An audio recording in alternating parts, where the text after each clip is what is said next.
Welcome to Intuitive Connections, where spirituality and psychology meet to help you be your best and brightest self. I'm your host, Victoria Shaw, and in each episode, I'll help you to awaken your own inner wisdom, step into your power, and live a more divinely inspired life. You're here to let your inner light shine. Are you ready? Let's do this. Hello and welcome to Intuitive Connection. Today we have another reading. We have our guest Rachel here today who wants guidance on I don't know what. She's going to tell us in a minute, but it's always an adventure to see what wants to come through. And so I'm excited. So Rachel, hello. Hi, I am so happy to be here. This is an exciting opportunity. Oh, very, very cool. And what would you like guidance on today?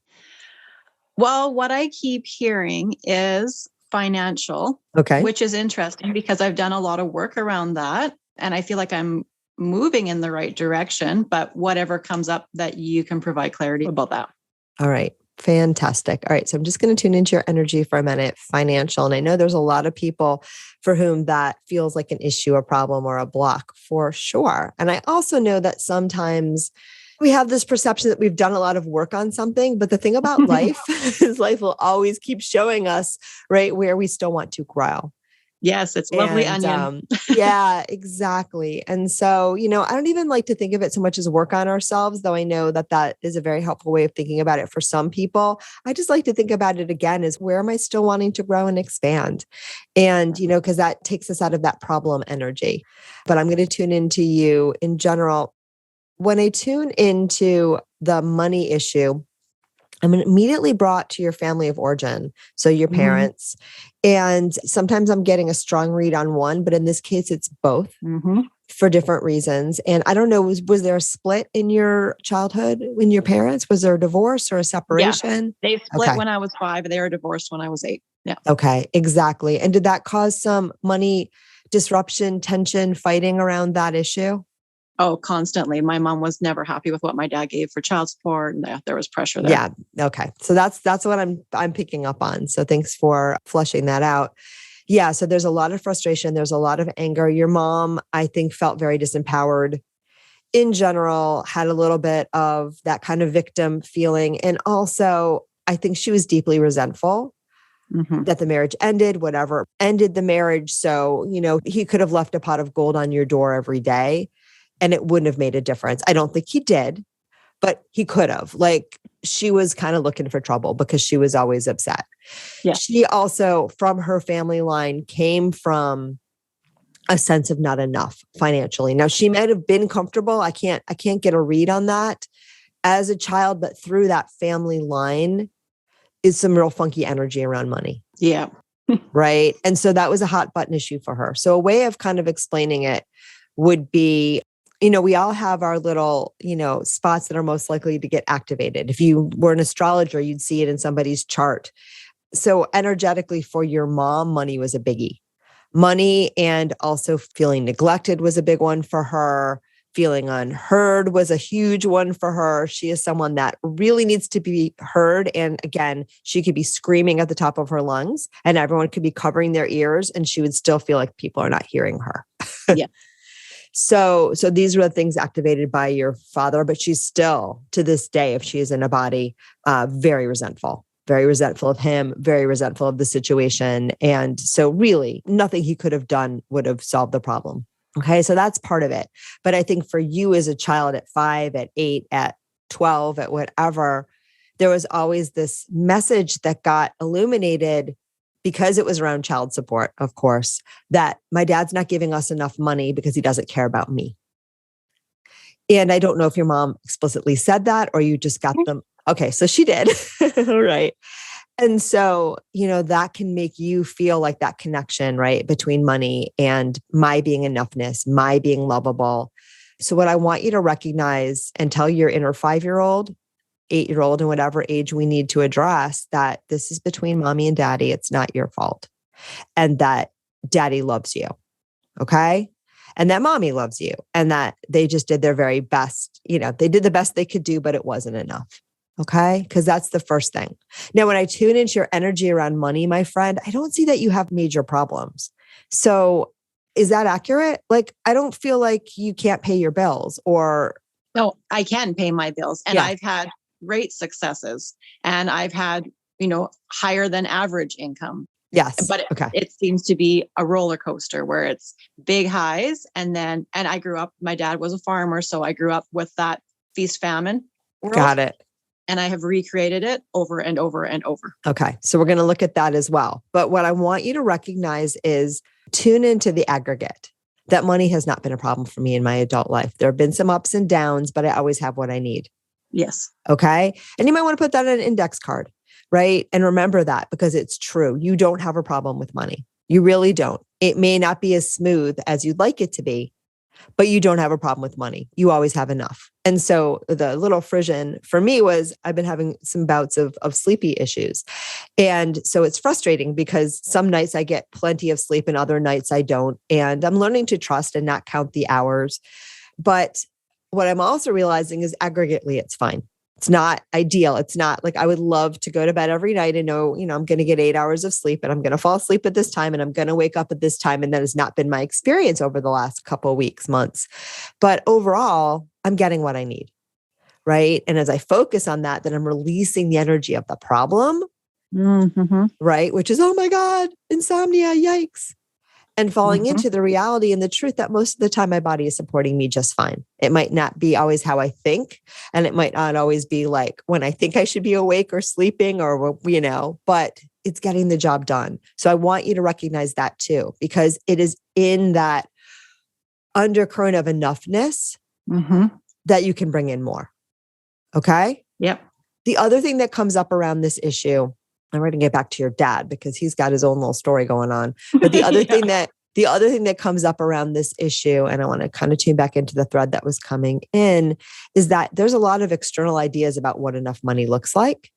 And depending on which, and there's a lot of people in like spiritual communities and manifestation communities that I think sometimes focus us on the wrong things. Right. So I follow someone on social media. And I'm not going to name names, a great intuitive, but very, very focused on material things. And I think it's lovely because I don't know her story because she has not been a guest on my podcast in this way. But, like excited to be able to buy a car and excited, like very much focused on making the numbers in my bank account go up. And for you, I think this is the wrong energy. Okay.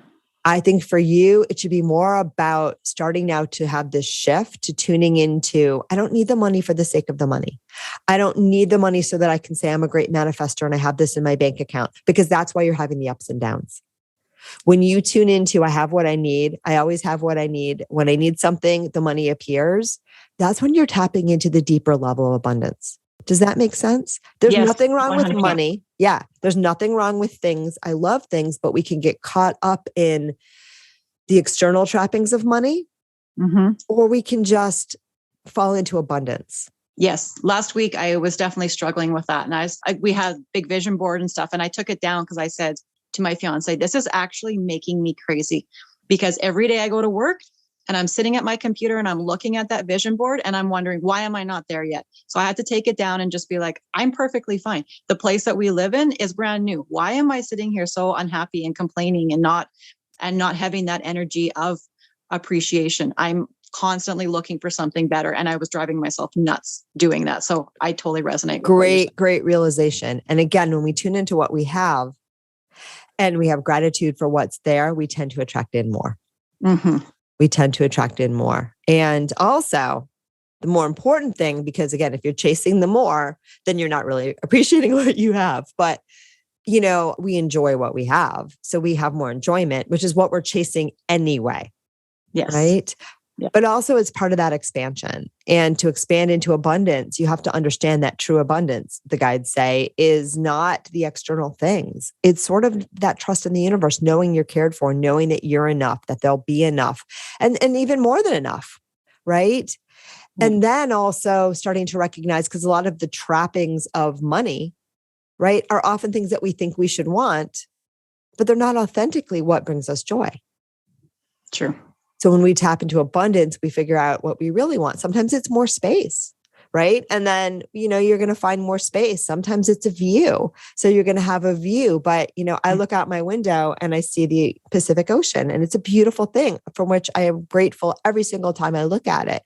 But it's not because, ooh, I have this fancy view. I'm a fancy person. It's not that, it's not even about that, because you see, that's empty. That wouldn't bring me joy, right? That would be a notch in the belt, Mm-hmm.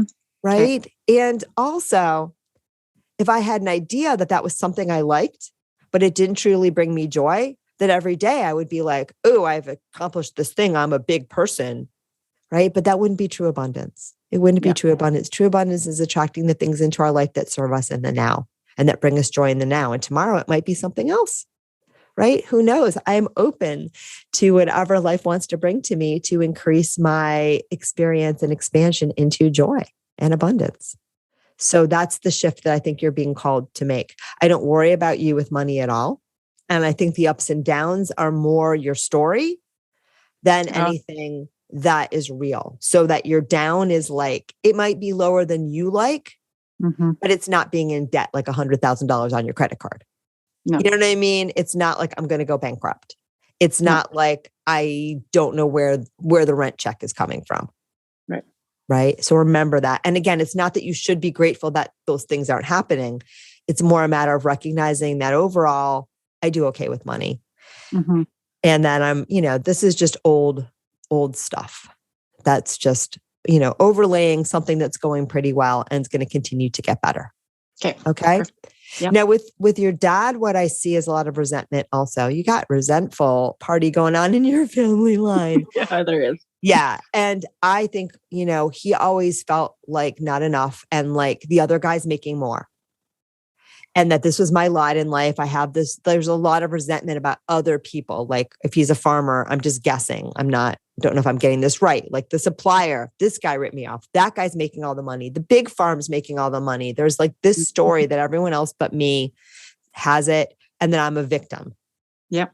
Right. And so again, it's very interesting. And again, there's a lot of anger and resentment around that. So again, that's part of your money conditioning, but it doesn't have to stay with you.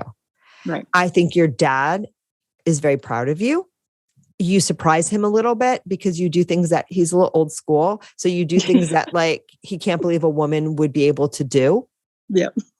But I want you to know he's very proud of you and he may be living through you a little bit because you probably have more money than he's ever had, if that makes sense. Or you live in a way that he never allowed himself to live.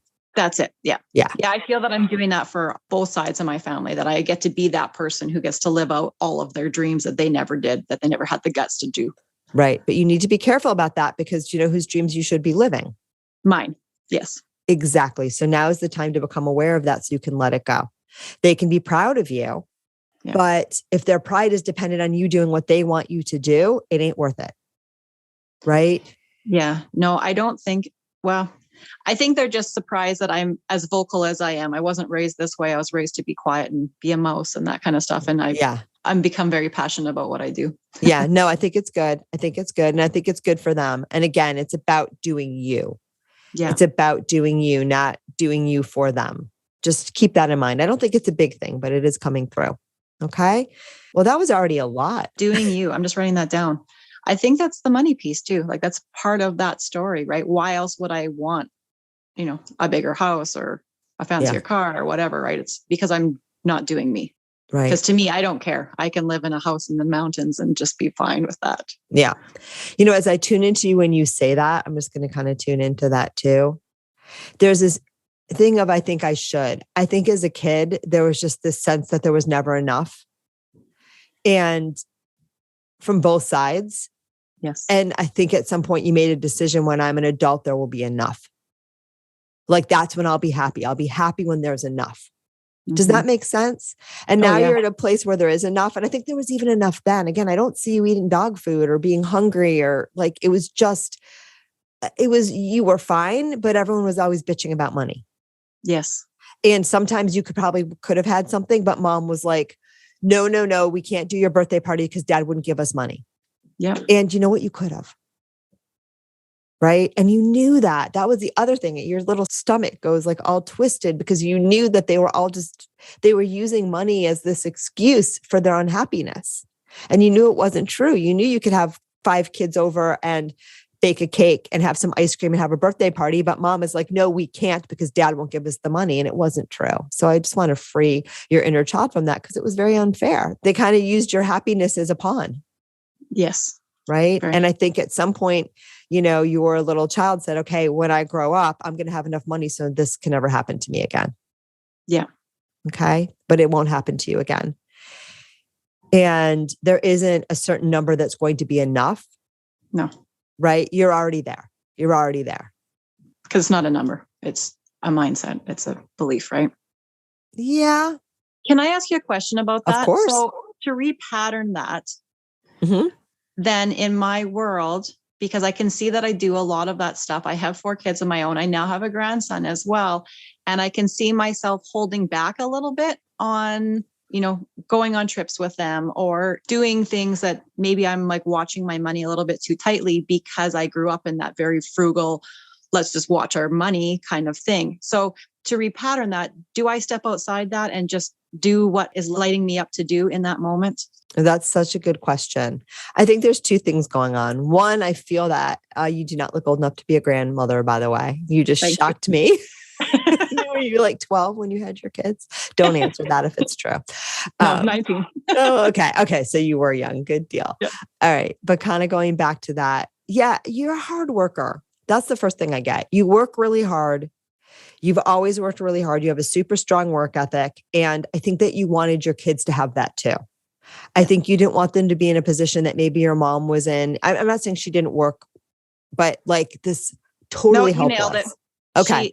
She goes to men for security. So yeah, totally helpless. And you didn't want any of your kids to be like that, male or female. Mm-hmm. It was very important for them to be able to make their own way, understand, balance their own books, and kind of take ownership of their own stuff. Because I think you felt very disempowered as a child monetarily and very helpless. And you didn't want your kids to feel that way. You want your kids to feel the way that you feel now, which is like, I know how to get money. I know how to make it. I know how to take care of myself. Right. Okay. So I think that's part of why you raise them the way that you raise them. And for the most part, they just take it, when I'm reading your kids, for the most part, they just take it as normal. Yes. So, they're not super resentful, and you didn't use them as a pawn or anything like that. It's just, this is how you're raised. This is the money culture of your family, and you are responsible, respectful, and everyone kind of has to earn their way. Right. And, I think you've raised probably responsible adults for the most part, right? There might be one disgruntled one in there somewhere. There's 2 older ones, one's 21, one's 19. They seem to be doing quite well as far as finances, and they're, committed to what they're doing in their lives. And then I have 2 that are 8 and 10. Yeah. And they're my wild cards. Yeah, exactly. And they're coming up into a different world and a different you, because you've changed since you had the first 2.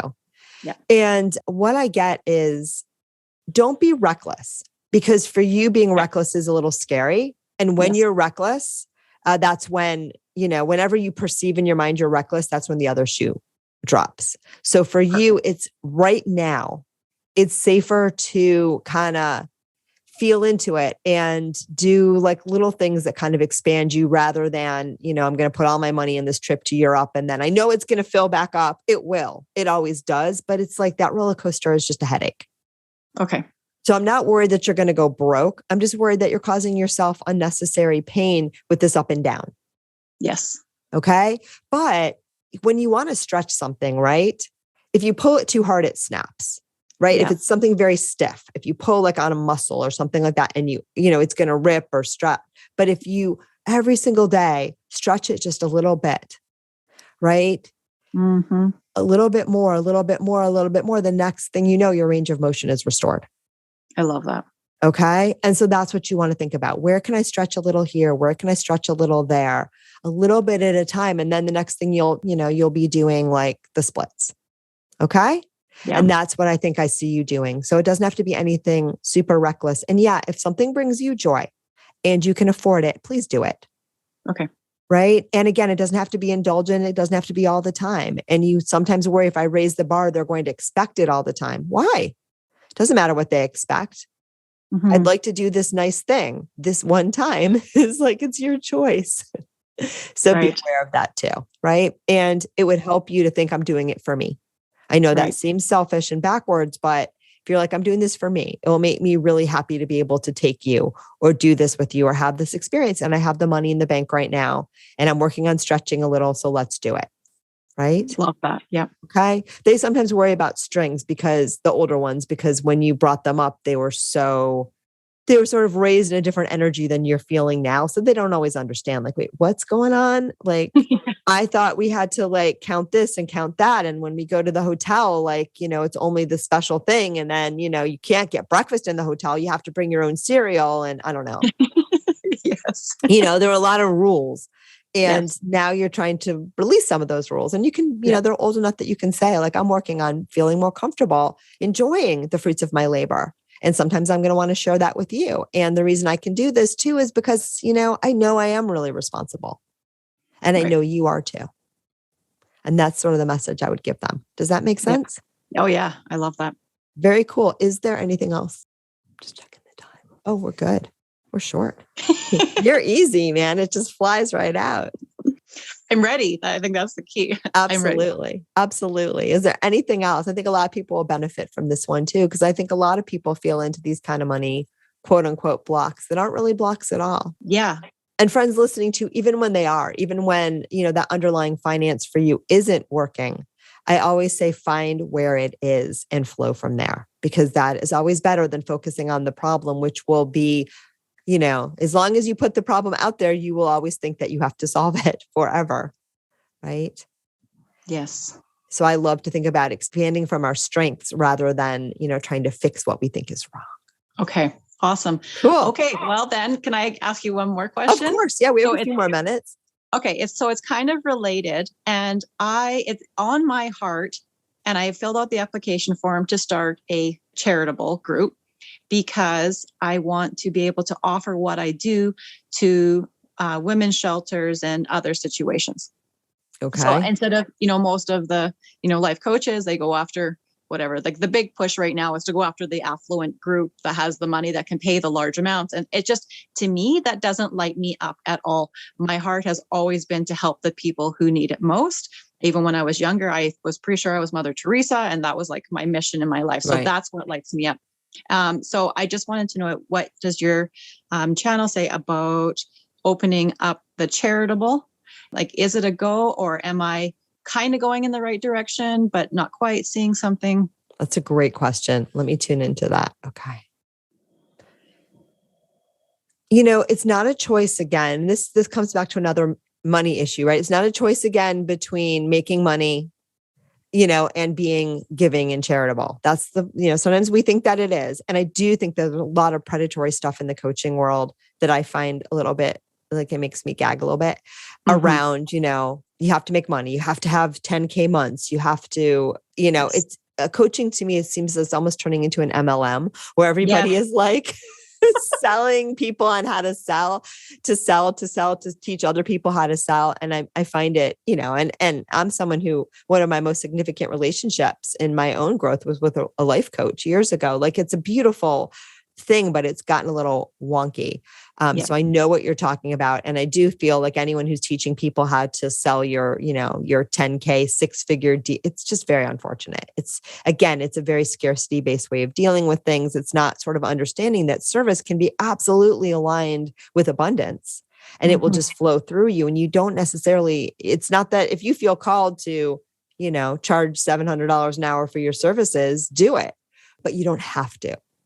Right? You don't have to. And when we think about just making money for the sake of making money, we actually can cut down the flow of abundance. And abundance, right, is when we feel like we are enough and we have enough and we enjoy what we have. That's the true meaning of abundance. It has nothing to do with money, though. Money can sometimes be helpful in that regard. So that's the first thing they want to say. 2, I feel like you're already very, very helpful with the people that you work with. And even if you have a moderate to lower price point, it feels like you work with a range of people. And I think that that's really good. And I would keep doing that. And I also think that if you want to expand and work with people that maybe don't have this accessible because there's a part in you as a child where you wouldn't have been able to go see a life coach, right? That wouldn't have been, and you could have benefited from it. And you want to help those people that can't. I definitely think that it's totally fine to do that. I think it's totally fine, not from giving it all away and that I have to repent because I'm making all this money and have these high-end clients, but just because there's something that I would like to offer the world and make accessible to maybe people that aren't going to have it otherwise. Okay. Yeah. And I think that that's beautiful. I will give you a couple cautions. Number one, oftentimes when people receive something completely for free, they do not value it the same way as if they are paying for it. So be aware of that. You're going to hit that energy a little bit more of people that are going to be less invested than your clients now because your clients now are paying you. Mm-hmm. Right. So another thing to do is to have a certain number of sliding scale slots. Like maybe you do 4 or 5 a week where, it's whatever you can afford to pay, but it's something. Mm-hmm. Right? Because $5 or $10 even is going to make a big difference between doing it completely for free. Okay.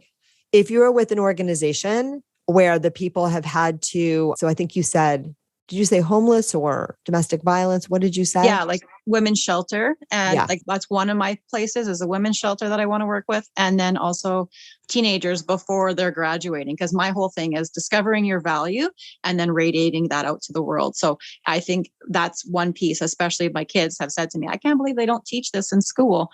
Yeah. And, it's just discovering who are you and then creating a life around who you are instead of who you've been told that you need to be. Yeah, I love that. And it's right on line with everything that came through today. So I think that that's beautiful. What I see specifically on that is I think you may want to charge, even if it's low. I mean, you may start by going into schools and offering it, but schools are tricky. Like we always think like, oh, I could go into a school and offer this thing, but there's so much bureaucracy.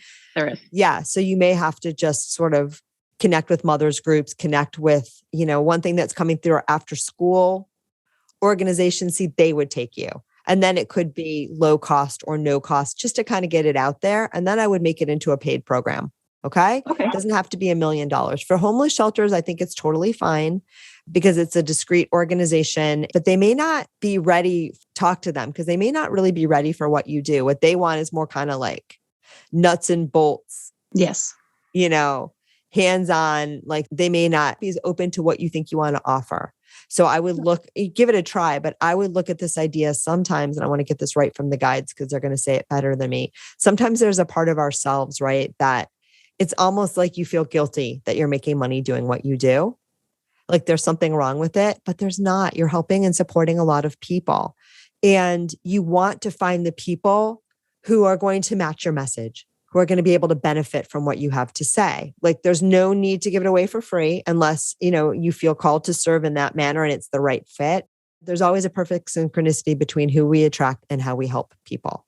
So I would say, if you want to do a couple of sliding scale things, you can. If you want to go and work at a women's shelter and see if that feels like the right fit for the skills that you have, I see more financial mindset, and empowerment kind of stuff would really fit there, but also be aware of the 3 caveats. One, you don't have to, right? Those people will get the help that they need. Everything lines up. So always when we feel a call to serve, we want to ask, does this feel right? Is this the right thing? And do I want to do it? You never have to. Okay. And you never have to feel guilty about making money doing what you do. Okay. Because that's a surefire way to shut down the abundance. And, you're serving. You might feel guilty if you're just, money grubbing and not providing a service, but that's not who you are. So that's just one thing. And even if there's a part of you that's like, I want to land those high-end clients and I can't land those high-end clients if I don't give it away for free. I'd let both of those ideas go and just say, I'm going to find the people that are meant to find me and I'm going to know what to charge them and it's all going to work out. Mm-hmm. Okay. See, that softens your energy. Yeah. But be aware too, that sometimes when we price ourselves too low, people don't value the message. True. Right. And they don't value us and you deserve to be valued. Does that make sense? Yes. 100%. All right. I think that's pretty much it. But is there any other thoughts or questions that you have before we wrap up? I don't think so, unless you can see, is there anybody in my close circle, which I have a very close circle, who would be affecting or activating any of my money beliefs? Oh, that's an interesting question. I would look at it a different way, my friend. Okay. I would look at it this way. Use everyone as mirrors. Don't be afraid of them. If you notice it and it's uncomfortable, first of all, you have a mouth, so you can speak up and you can always say no to those beliefs, either to their face or internally, depending on what feels right. And I also think it's okay to let go of people, situations, groups that kind of trigger you, right? So if there's a certain person you're following on Facebook that every day is like, you should be earning this much money or this, like unfollow that person. Yes. Right? It's not serving. It's just making you feel like you're not enough because you're not doing what they're doing, but they're not authentic. Right? And so the only person you're really accountable is to you. When people in the outside world don't match the energy that you feel is the way that you want to show up in the world, then they don't have to be wrong. They just have to be not right for you. Yep. And you can decide, and if it's really triggering you or really activating you, you take a step back. Okay? Yep. Perfect. All right. Well, thank you so much. I think a lot of people are really going to benefit from listening to this one because I know money is such a hot button issue for so many people. And I think that too, and you've given me the inspiration to do a solo episode on this sometime soon. I think a lot of times people confuse money and abundance, and they don't recognize really that abundance, has nothing to do with money, right? You could be a homeless person and experience abundance, right? Abundance is knowing that you are connected to the great flow of the universe and that you'll always have what you need when you need it as you need it, and trusting in that. And sometimes that means that we also accumulate great material wealth. And if that serves us, that's an amazing thing, but it's not about chasing that. So thank you for bringing that for listeners today and so much more. Thank you so much. And thank you everyone too for tuning in, and namaste. Thank you so much for joining us today. I hope that you found joy, strength, inspiration, and clarity from today's episode. If you'd like to learn more and connect with an amazing group of like-minded souls, please join us over on Facebook in the Intuitive Connection Community Facebook group, where we explore these topics in deeper detail, have additional live teachings, and host Facebook Lives with our amazing guests. I hope to see you there. And of course, if you want to learn more about me or the work that I do, please check out my webpage, victoriashawintuitive.com. Thank you so much again, and namaste.